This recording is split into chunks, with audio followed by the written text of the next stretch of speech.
आपके गाने को मैंने नोट कर लिया है। अब इसी गाने की वजह से और मीडिया के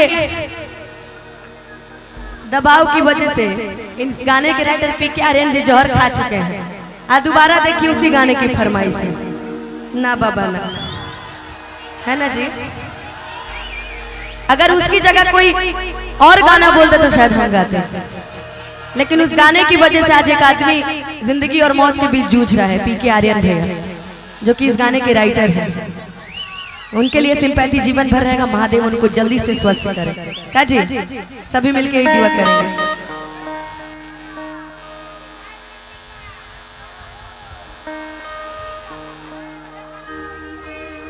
हाँ गाएंगे।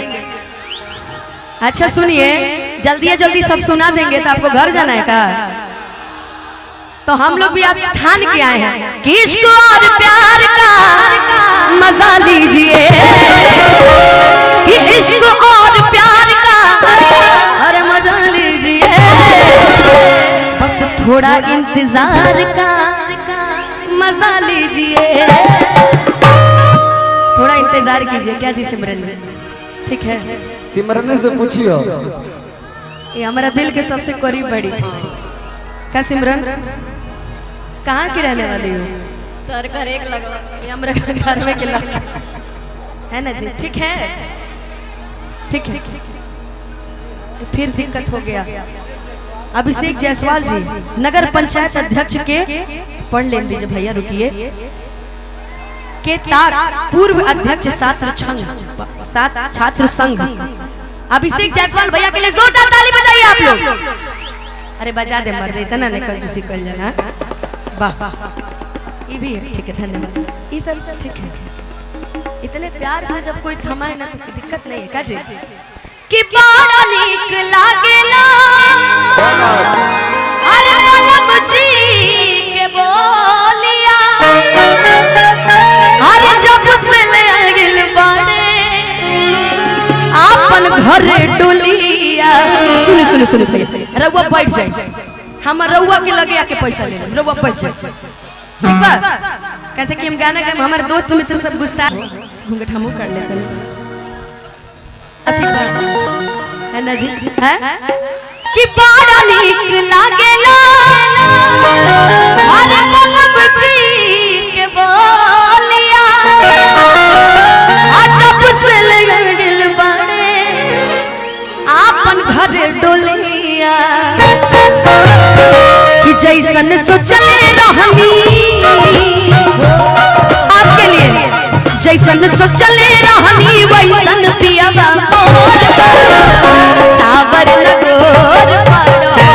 जैसन सोचले रहनी वैसन पियावा मोर पारो सावर नगोर पारो। छर हर पातर मोट छोड़ छोड़ पारो सावर नगोर पारो। थोड़े छर हर पातर थोड़े छोड़ पारो सावर नगोर पारो।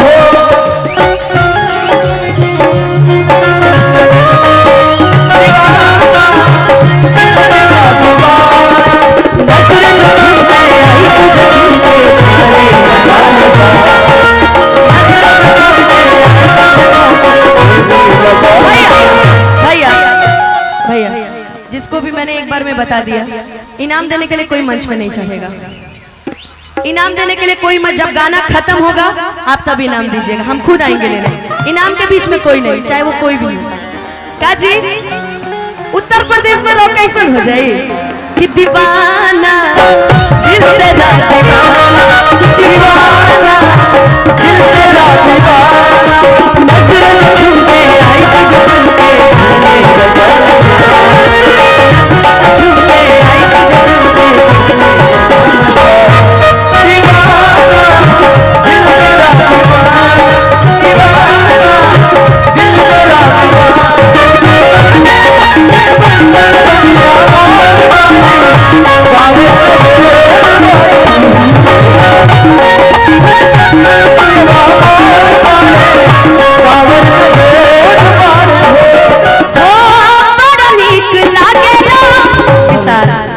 चांदनी हमार मुर्गी बड़ा बढ़िया हमारे लिए। अब मुर्गी केकरा केकरा के देखे के बाद 1 2 3 4 5 6 7 8 9 10 11 12 अच्छा ठीक बा जान गए ओके अब हो चांदनी एक दो बार तनी मुर्कियो दिखा दा अब बाप रे बाप लहंगा के स्टाइल नीचे करो अब कि बड़ा नीक लागेला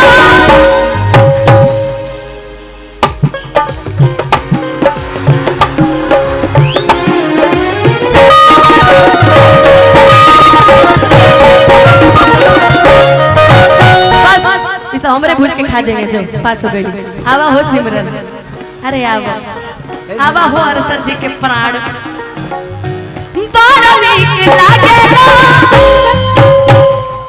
ओनियो जा हां ओनियो जा क्या बात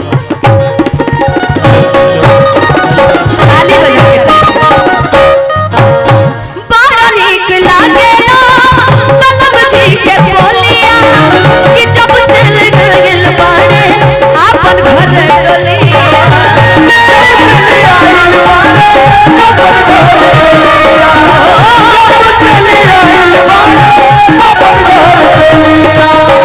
बड़ा नीक लागेला बलम जी के बोलिया जब से लगा गिल बड़े आपन घर डोलिया जब से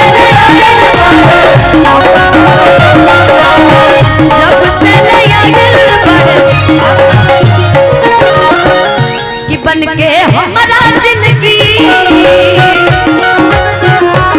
जो मेरी रूह को चैन दे प्यार दे वो खुशी बन गए हो जिंदगी बन गए हो जिंदगी बन गए हो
के सजरिया जब गोरी बैठली रखी रखी देखिया के आपन बैठली रखी रखी देखिया ओ रखी रखी देखिया के आपन की बाटे है जुल्म जवानी की बाटे है जुल्म जवानी चंदा के चकोर अरे चंदा के चकोर बड़ी अरे सावर न गोर बड़ी हो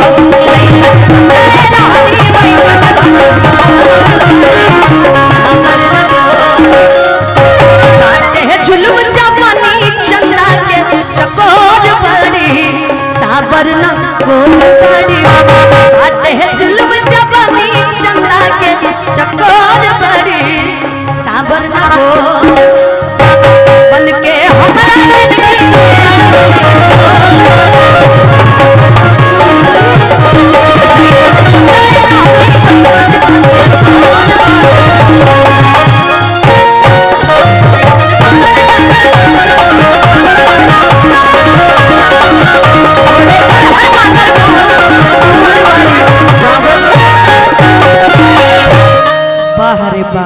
चाम के गुत्ता ताली बजा के सभी कलाकार के एक बार रउआ सभी आशीर्वाद दे दी।